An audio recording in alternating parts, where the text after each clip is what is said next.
Hey everybody, Andrew here from IronmanHacks. I've lately been seeing a lot of athletes in India and events in India, Ironman events, and it seems like the last race I was in at the roll down, a few Indian guys got entrances to the world champs in Finland, and I was running with a guy for about 7 kilometers from India, and it was just really fun because I haven't seen so many Indian athletes in the past at races, and you two are pretty much high performing Indian triathletes, and I thought I could get your take on this and see if it's true, but also I wonder what it would take for the sport to grow in India. Before we get into those questions, could you guys introduce yourselves a little bit? Hi, Andrew. Yes. Thanks for having us on here today. I'm Blossom. I'm an Ironman triathlete and a competitive cyclist. I started a triathlon journey in 2017 with the basics of an Olympic distance, and since then I've gradually covered the longer distances, and I did my first and so far only Ironman in 2019. Thanks to the pandemic, that kind of halted the rest of the my endeavors of doing more triathlons.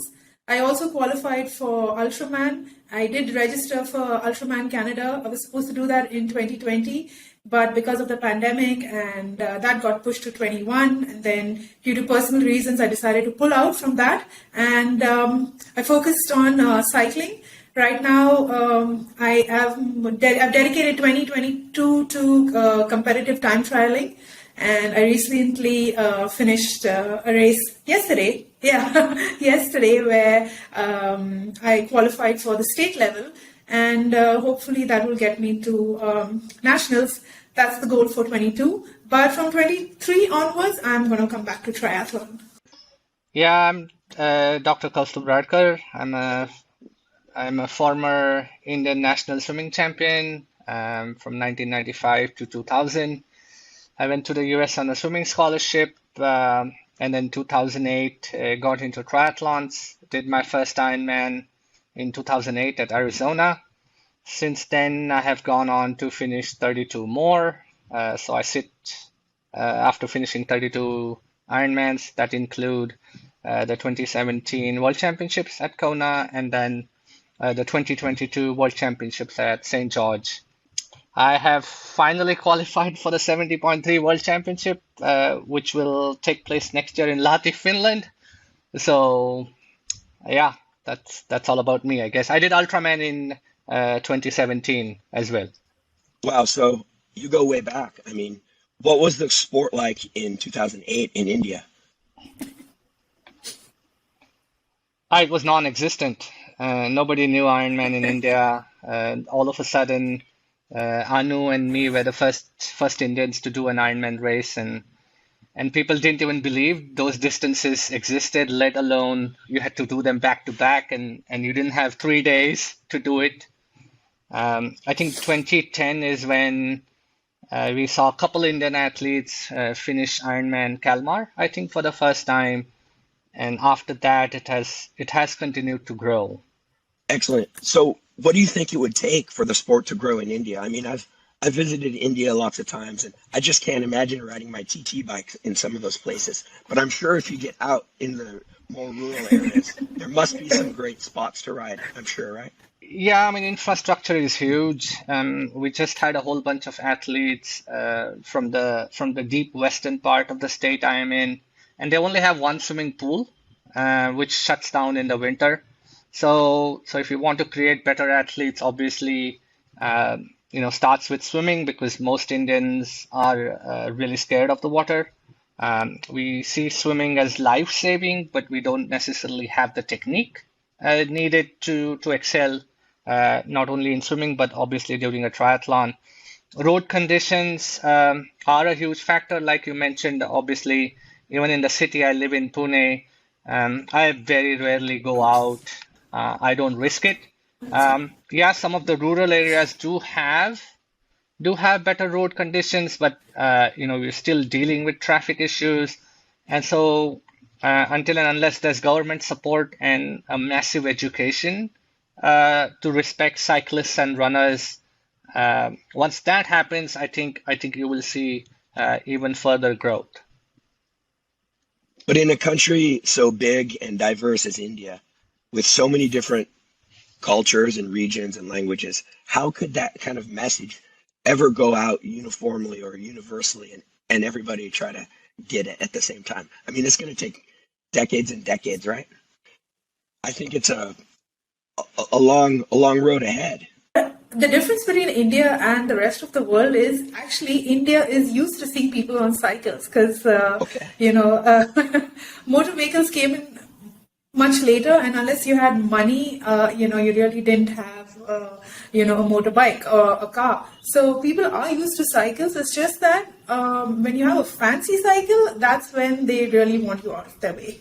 So at least in Bangalore, for us, how it works is if you're riding in, down a village road, or you're in the on the outskirts, the rural side, it's actually much safer than riding in the city because they're used to people on cycles, so you're really safe there. But once you come out into the city, you just can't even think about riding in the city. Literally, you need a car. You need to drive to a spot, park, and then ride out.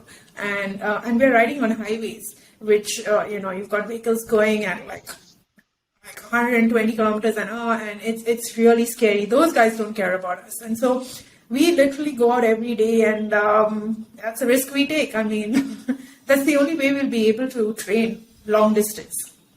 Otherwise, you just have to make your peace with the trainer. So swimming pools are not maybe not everywhere in some parts of the country. Cycling's a bit hard. Would you say these are the main physical barriers to getting into the sport? Women, I would also say running, because unlike the men, it's not safe either for the men, but, for us to get out when it's dark and do our run and then get home on time, especially if you have a family to take care of and then you have to get to work, those are the challenges. Your family's not going to allow you to, start running when it's dark outside, because people aren't really used to seeing women running outside. And then especially your attire, you've got to worry about how you're dressed while you're going on a run, if it's an early morning run, or you want to go out for a run in the night. Those are a little bit of the challenges that we face, although it is changing. People are getting used to seeing more women out on the roads, early morning. But there is still a lot of eve teasing. There are a lot of, barriers to running early. So I quit my career in 2014 and became a full-time coach. So when I started, I had one trainee training for an Ironman. You move forward, and at any given time, I have anywhere between 60 to 80 athletes training for an Ironman during the year. Again, like I said, that everyone's really attracted by that Ironman brand, and that either the 70.3 or the 140.6 distance. But there's a lot of value in doing a sprint triathlon, an Olympic triathlon, and once you get not necessarily faster, but comfortable at those, that's when you can move on to the bigger distances. And I think that barrier, until and unless you break, it's a barrier to entry, because a lot of people get intimidated by the Ironman distance, but that's the only goal. That's their bucket list item. Right. They don't realize, like, you didn't wake up one day and run a full marathon. You started with a 5K, you did a 10K, you ran a half marathon multiple times, then you went for a full. And that path, I think, has to be educated and brought into the system. Right. So are there enough small events like sprints and Olympics in India, or is that a bottleneck, as you're saying? Because you can't do 5 or 10 sprints or Olympics, you won't be able to do a full Ironman or a half Ironman. They are coming up. They are propping up now. It used to be there were 2 or 3 events in a year in India.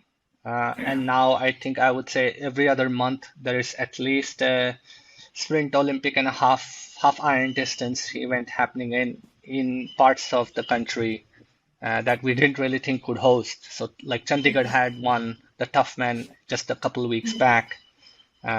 I know Bangalore has had one, Mysore has had one, Goa is a premier Yeah, we destination. had Delhi one. is having. Yeah. Yeah, and I think a lot of times organizers don't realize that it's okay to have a swimming pool based triathlon event, and that's a great feeder. And I think that's where we fall short, that everyone's again attracted to the open water. But it's okay if you are somewhat restricted, it's still a swim. People will still have the same outcome at the end of the day. Because Yeah. that's another barrier, isn't it? Like not just availability of pools, but you know, going into the open water for the first time, if you're not even a strong swimmer in the pool, it's a bit crazy. You gotta be Yeah. strong in the pool, then Yeah. you can, these stepping stones. So just to pick up from what Kaustubh said, I did my first triathlon, which was an Olympic sprint, and that was in 2017. And that was one of the only, I think, if I'm not mistaken, that was one of the only open water swims, triathlons in India, right, Kaustubh? Tonur? Yeah, yeah. Yeah, yeah. So at that point, I think there were just two triathlons in India, and I had at that point I hadn't even heard of Ironman. To be very honest, it was I think Costa was the only. I didn't even know Costa back then because I had I had started running, and there was literally. No talk about Ironman back then, but if you fast forward to say 2019, and I mean, if you go back to 2019 and 2020, that's when it actually started picking up. And once Ironman came to Goa, that's when I think the sport transformed in India. But I would say, I mean, that's great that they came to India, but people have gotten so caught up with the whole Ironman brand, and they've seen that. All the glamour and the adulation and the social media hype that the athletes who took part in Ironman Goa got. It's like everybody wants to do that. And because it was the first event in India, we didn't have any international participation. I think there was just about a handful of international athletes who participated in the race. So, of course, a lot of Indians got the world champion spots. And so what happened was now all the Indian athletes think that, oh my God, we have to do Goa, and that's how you're going to get a slot for the world championship. It's very hard to convince somebody that it's not that easy to get a slot, and it's not guaranteed that just because it's Goa, it's going to happen. They don't realize that, and so that's how the sport also grew really in a very big way, because people are like, I'll do Goa, I'll get a world championship slot, I'll put it all over social media, and I'll become famous. And then when you actually go and do a race outside, that's when you get the reality check. So I always tell people, there are a lot of people training now for Goa, which is happening in November, I think. November. And in November, right? And it didn't happen for two years because of the pandemic. So there are people who've never done a triathlon in their life, never even done the Olympic distance, and they're jumping straight into the 70.3 because of the glamour behind it, So that's one of that's how also the sport It's grew the in best way India. to learn. Learn from your own mistakes.